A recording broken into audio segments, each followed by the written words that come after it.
Hello everyone, welcome back to my channel. আবার চলে এসেছি একটা নতুন ভিডিও নিয়ে। আজকের দিনটা হচ্ছে দ্বাদশীর দিন। দুর্গাপুজো পার করে আমরা সকলে মিলে বেরিয়ে পড়েছি উজ্জয়ন যাওয়ার উদ্দেশ্যে। তো চলো যাওয়া যাক। আমরা এখানে স্টেশন পৌঁছে গেছি। আমরা মোট 4টে ফ্যামিলি মিলে যাচ্ছি উজ্জয়ন। আমরা প্রথমে যাব মহাকালেশ্বর। ওখানে মহাকালেশ্বরের দর্শন করে তারপরে আমরা যাব হচ্ছে ওমকারেশ্বর। এখানে আমাদের ট্রেন চলে এসেছে আর আমরা সকলে ট্রেনের মধ্যে উঠেও পড়েছি। আর এই যে ছোট্ট পুচকি, যাকে তোমরা আগেও আমার ভিডিওতে দেখেছো, এই পুচকিও আমাদের সাথে চললো বাবার দর্শন করতে।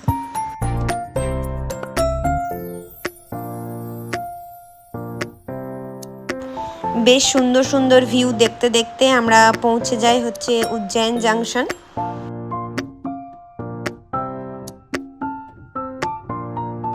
হোটেলে পৌঁছে আমরা ফ্রেশ ট্রেশ হয়ে চলে আসি ডিনার করার জন্য। আর তারপরে ডিনার করার পরে আর কোনো ভিডিও ক্লিপ নিইনি, কারণ সেই দিনটা আমরা সবাই প্রচণ্ড টায়ার্ড ছিলাম। এটা হচ্ছে নেক্সট ডে। আমরা সকাল সকাল রেডি হয়ে পড়ি সাইড সিন যে সমস্ত ছিল সেগুলো ঘোরার জন্য।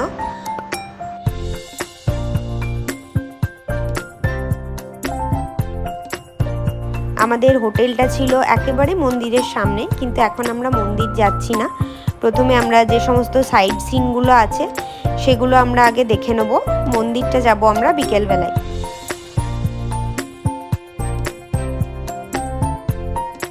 প্রথমেই আমরা চলে আসি হচ্ছে সন্দীপনী আশ্রমে। এই আশ্রমে শ্রীকৃষ্ণ, তার বড় ভাই বলরাম ও তার প্রিয় মিত্র সুদামা এখানে শিক্ষা গ্রহণ করেছিল। তারা যে সমস্ত শিক্ষাগুলো গ্রহণ করেছিল সেগুলো বিভিন্ন চিত্রের মাধ্যমে এখানে তুলে ধরা হয়েছে।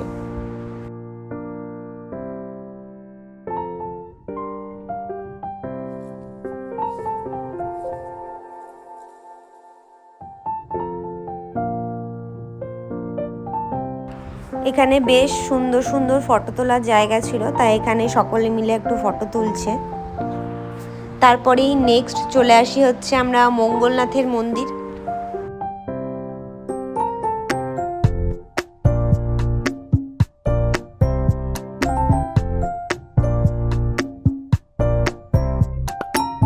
এটা হচ্ছে শিপ্রা নদী, যেটা মঙ্গলনাথের মন্দিরের একেবারে পাশেই ছিল।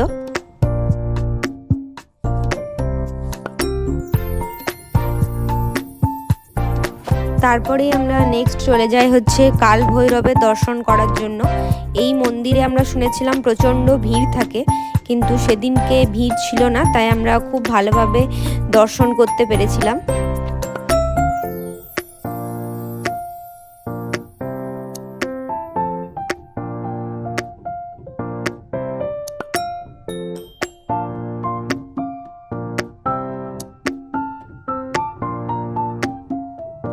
সব কিছু দর্শন করে আমরা চলে আসি হচ্ছে লাঞ্চ করতে।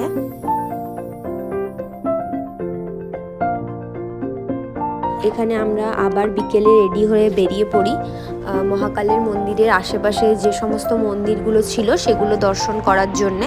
তারপরে আমরা যাব বাবার দর্শন করতে।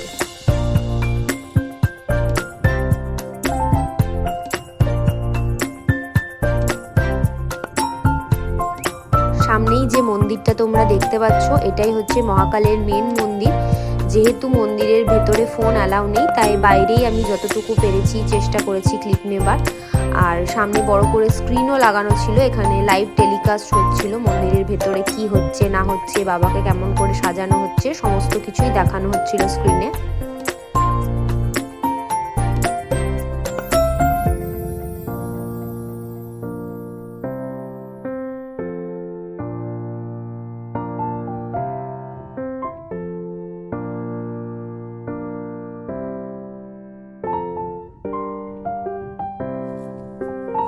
এখন আমরা মন্দিরের করিডোরের ভেতরে চলে এসেছি। করিডোরটা অসম্ভব সুন্দরভাবে সাজানো হয়েছিল।